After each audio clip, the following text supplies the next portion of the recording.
Hoy vamos a platicar con, y le voy a dar la bienvenida a la senadora por el Distrito 25, ella es Sasha Renee Perez. La tuvimos aquí hace un par de días cuando todo parecía estar más fuera de control, pero tal parece que estamos llegando un poco a la normalidad y en paso a la recuperación. Sasha, I'm glad to have you, District 25.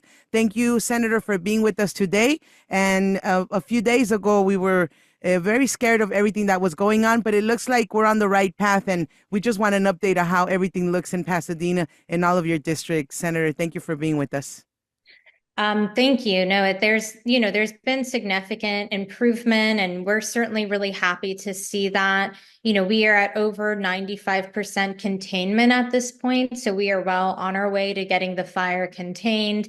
And our focus now has been really on providing relief and assistance to those residents that have been most impacted and really trying to guide people through this process of recovery. And that's, I think where our focus is going to be in the weeks, the months to come, and the years to come is really going to be focused on rebuilding the community of Altadena, making sure people are getting their assistance, and that is the main focus. Así es, estamos a pasos ya de la recuperación para el distrito de Altadena, para el distrito 25, que pues lo representa Sasha Renee Pérez, que es la senadora. Y sí, estábamos hablando hace unos días de pues del caos y de todo lo que estaba pasando. Sin embargo, ahorita ya estamos a un paso de lo que es la iniciación de la recuperación. So we know that Governor Gavin Newsom signed a bill or executive order that we will have some funds, which is 2.3, 2.5. Can you talk a Yeah. little bit more about this, Sasha? Yeah, so we've allocated $2.5 billion, towards fire recovery and prevention. And really that's going to focus on a couple of different things. One, making sure that we're providing those funds for all of the emergency response that we had, and making sure that we are also doing some prevention as well, right? We know high winds are continuing. We've seen red flag warnings. I mean, even I think we have another red flag warning coming up in just a couple of days. So we want to be preventative in ensuring that these fires are not happening again, and that we have adequate, firefighters staffed up and ready in case there are emergencies that come up. We have the equipment that we need. In addition to that, these funds are also going to be going towards assisting with getting our school districts rebuilt. The schools that were lost within Altadena are all within Pasadena Unified School District, and they're going to need a lot of resources to get some of those campuses rebuilt. In addition to that, there's also going to be a number of students that are going to be attending other campuses, for the time being. So we need to get resources to the school district to support them in that. And then the other piece is this kind of expediting of both permits, right? There's a process that'll happen for cleanup. We know people will need assistance with the cleanup process. FEMA will be a part of that. Cal OES will be a part of that. For some folks that do have insurance coverage, their insurance will also be assisting with that as well. People will want to check their insurance policies. And we want to make sure that that's happening expeditiously too. And we're working with Cal EPA because Cal EPA is assessing these sites. Lithium batteries, things like lead paint, all of these materials are in the air, and it makes it quite hazardous. So we need that assessment to be done. And finally, also the expediting of permit processes. So as people get ready to rebuild, making sure people aren't getting caught up in the red tape so that that process is moving swiftly. So basically, it's the first step for the recovery, not the homes yet. This is more of the cleanup, the education, trying to get back, um, trying to get back to normal and somehow, right? But not housing yet. This will be a longer process. This money will not apply to that. So this money will apply to the rebuilding of housing for those permits. So in order for folks to start, when they get to the process of being able to rebuild their homes, they will need that permitting process. And so this money will be used for that. But before that even happens, the Most important step we need to go through first is the cleanup of the hazardous debris that is currently sitting atop, many of these properties.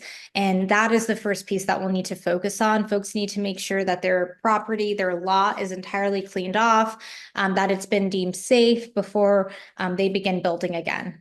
Ok, so básicamente familia, estamos platicando con la senadora Pérez y nos comenta que los 2.5 billones de dólares que el gobernador Gavin Newsom ha firmado para utilizar en la recuperación de Altadena, de Pasadena y de sus alrededores será aplicada para permisos, para limpieza, para educación, para escuelas y sobre todo para esos permisos de que estemos seguros que los terrenos estén adecuados para la reconstrucción de las viviendas.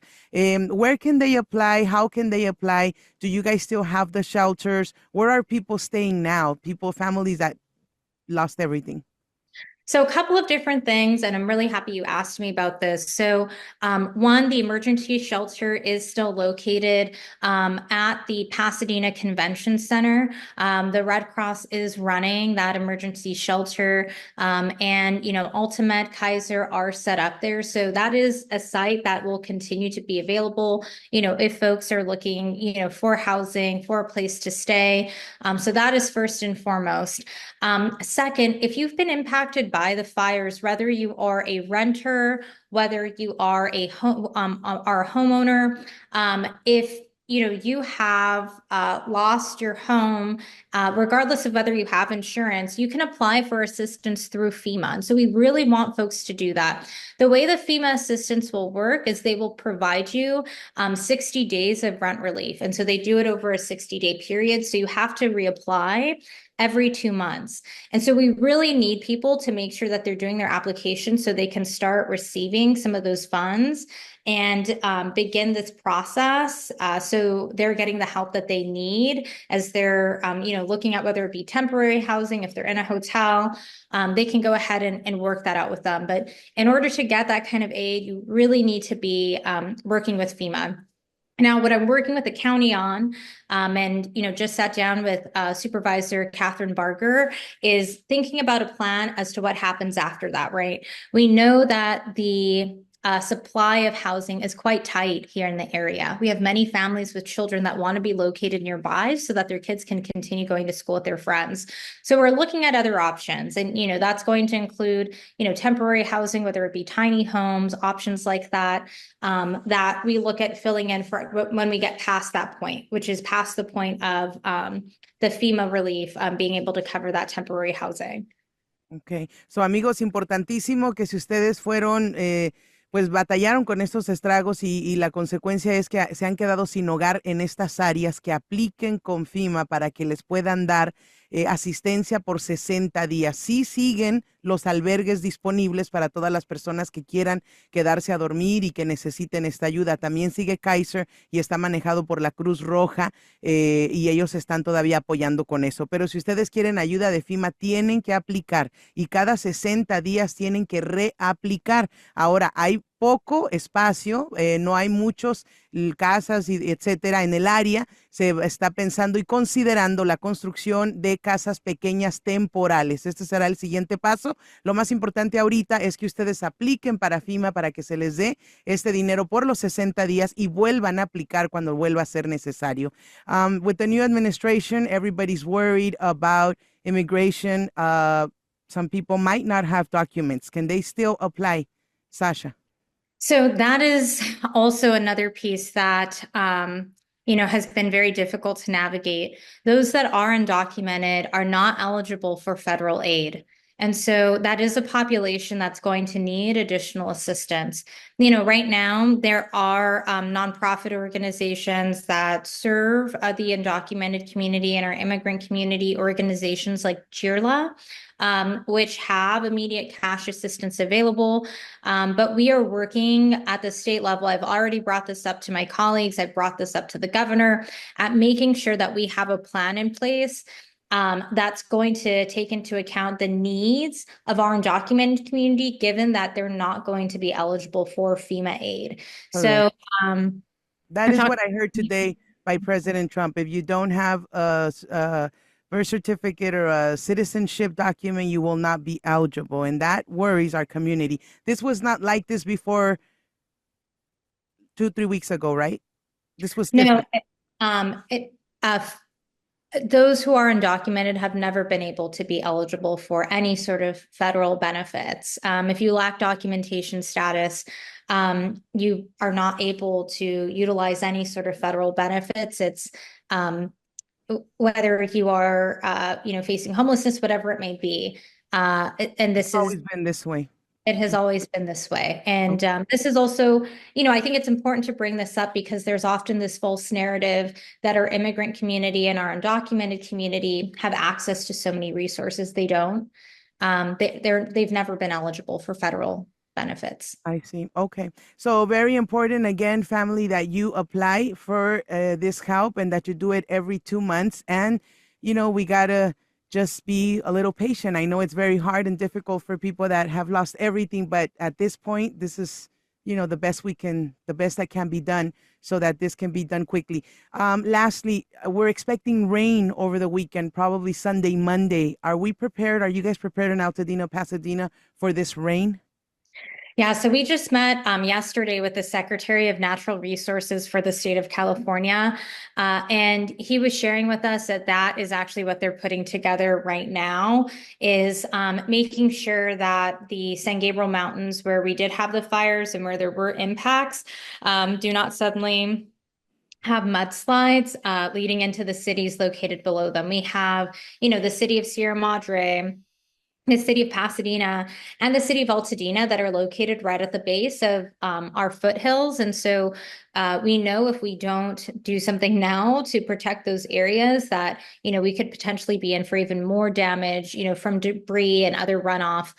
So they are already working overtime on that. And if you look, even the city of Pasadena has been sharing, all of the sandbags and everything that they've purchased. So there's a whole team in place with the Army Corps of Engineers that is working up there round the clock to prepare for the incoming rains.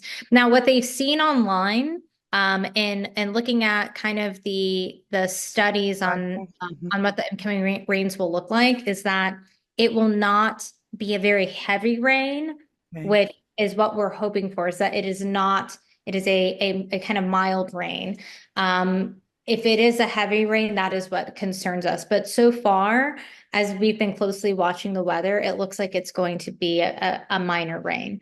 Perfect. Okay. So, where can we contact, get any information, webpage, any link, anything that you can share with us, Senator? Yes. So the place to go to for my website is sd25.senate.ca.gov. So that'll be, the key place to receive information about our resources that we have to offer. We have a resource page that we update almost every single day with new resources, whether it be direct cash assistance, any sort of updates that come out from the county. We're really trying to make sure that this process we're trying to help with people navigating the process. It's very confusing. I'll just be very frank with you. I've had to educate myself through this so I could better explain it to constituents. And I'm trying as much as possible, and our office is really focused on trying to kind of ease the workload of navigating through all of these things.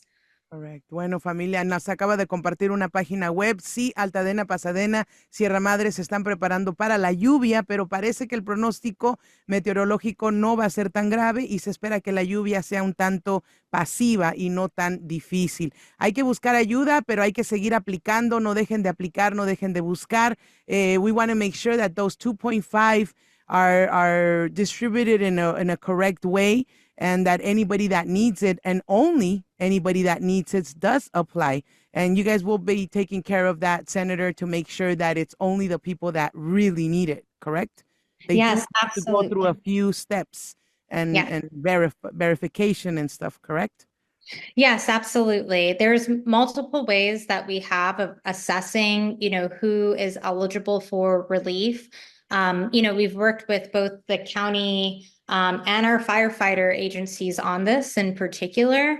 And There is data that's been developed over time, right? The county had to go to every single property in Altadena. They actually just finished this process today to assess the damage and whether or not unfortunately, if, some lots have been completely burned down and, there are other cases where there's damage, but the property is somewhat still there. And then other cases where the home survived. And it's a, miraculous, set of events. So, we have that data already and we have those maps already. And so there's a number of ways that we're utilizing to Verifying. make sure the aid is going to the right place. Perfect. Thank you very much, Senadora Sasha Perez, con nosotros el día de hoy. Thank you for being with us, Senator, and good luck for all of this hard work up ahead. Thank you. Thank you.